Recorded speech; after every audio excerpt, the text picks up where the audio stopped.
आज तक तुमने डबल स्लिट एक्सपेरिमेंट एनसीईआरटी में ही पढ़ा होगा, उससे रिलेटेड बहुत सारे न्यूमेरिकल्स भी किए होंगे। अगर तुम्हारा फेवरेट सब्जेक्ट बायो है तो सेल थ्योरी और सेल डिवीजन पूरा रट लिया होगा, prophase, metaphase, anaphase, telophase etcetera etcetera. अगर केमिस्ट्री फेवरेट है तो ऑर्गेनिक और इनऑर्गेनिक के सारे रिएक्शन दिमाग में छाप लिया होगा, पर एक भी एक्सपेरिमेंट कभी किया नहीं होगा।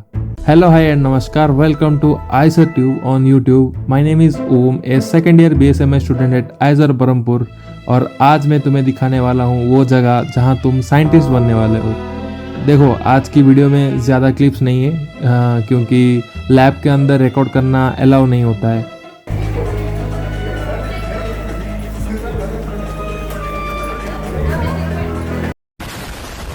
पर फिर भी तुम्हारे लिए, आई रिपीट, सिर्फ तुम्हारे लिए छुप छुप के जो भी रिकॉर्ड किया है वो सब तुमको दिखाऊंगा। वीडियो अच्छा लगा तो लाइक एंड सब्सक्राइब।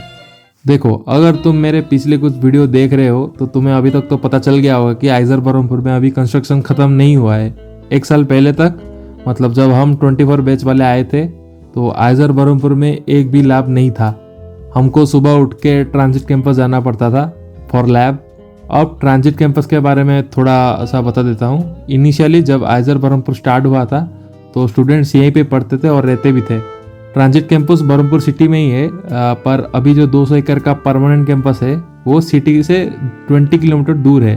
अगर तुम इस साल आइजर बरहमपुर में ज्वाइन करने वाले हो तो तुम पहले ट्रांजिट कैंपस में रिपोर्ट करोगे, फिर उसके बाद परमानेंट कैंपस में आओगे। मैं एक पूरा वीडियो बनाऊंगा कि कैसे आना है बरहमपुर, अभी बताऊंगा तो वीडियो थोड़ा ज़्यादा लंबा हो जाएगा।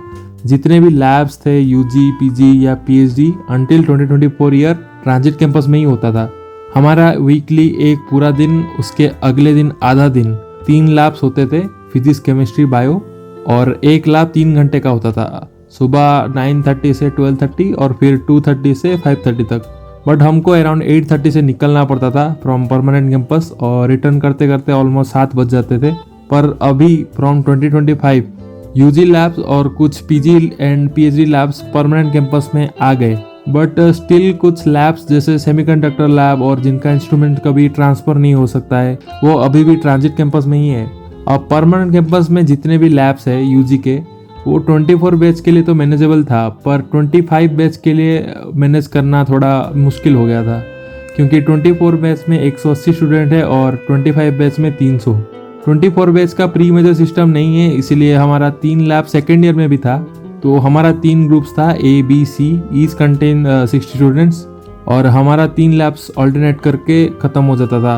पर जो 25 बैच, उनका पहला सेमेस्टर में सिर्फ उनको बायो का लैब ही हुआ था, और फिर सेकेंड सेमेस्टर में उनका केमिस्ट्री और फिजिक्स के कुछ लैब्स हुए थे। फ्रॉम 26 बैच क्या होगा अभी आई डोंट नो, पर हाँ ये तो पक्का है कि तुम फर्स्ट ईयर और सेकेंड ईयर में सारे बेसिक एक्सपेरिमेंट जैसे बायो में PCR, transformation, protein carbohydrate synthesis, gram staining, monohybrid dihybrid cross, physics में Franck Hertz experiment, Balmer series, PN junction diode, bar pendulum, Planck's constant, chemistry में titration, conductometry, iodometry, organic में बहुत सारे product synthesis, वो सब करोगे और यू विल डेफिनेटली एंजॉय यार भाई। क्लास करो या मत करो, बट लैब मिस मत करना। एटलीस्ट तुम वो सब देख पाओगे जो आज तक तुमने टेक्स्ट बुक में ही पढ़ा था। इस ग्रुप में 3 स्टूडेंट्स होंगे, तुम मिलके एक एक्सपेरिमेंट करोगे, पर एग्जाम में इंडिविजुअली करना पड़ेगा। मेरे ये दोनों लैबमेट थे, Nisha and Nishu. It was fun भाई, कि एक्सपेरिमेंट कम और बखती ज़्यादा करते थे हम।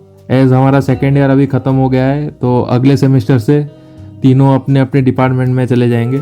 तुम भी आओगे तो ऐसे ही लैब्स में अपने दोस्तों के साथ एक्सपेरिमेंट करोगे। It will give you your best lab memories for sure. Data अगर गलत भी आया तो उसको मैनिपुलेट करना, ये सब फर्स्ट ईयर सेकेंड ईयर तक ही कर सकते हो। उसके बाद करोगे तो देख लो तुम्हें साइंटिस्ट बनना है कि कुछ और बनना है।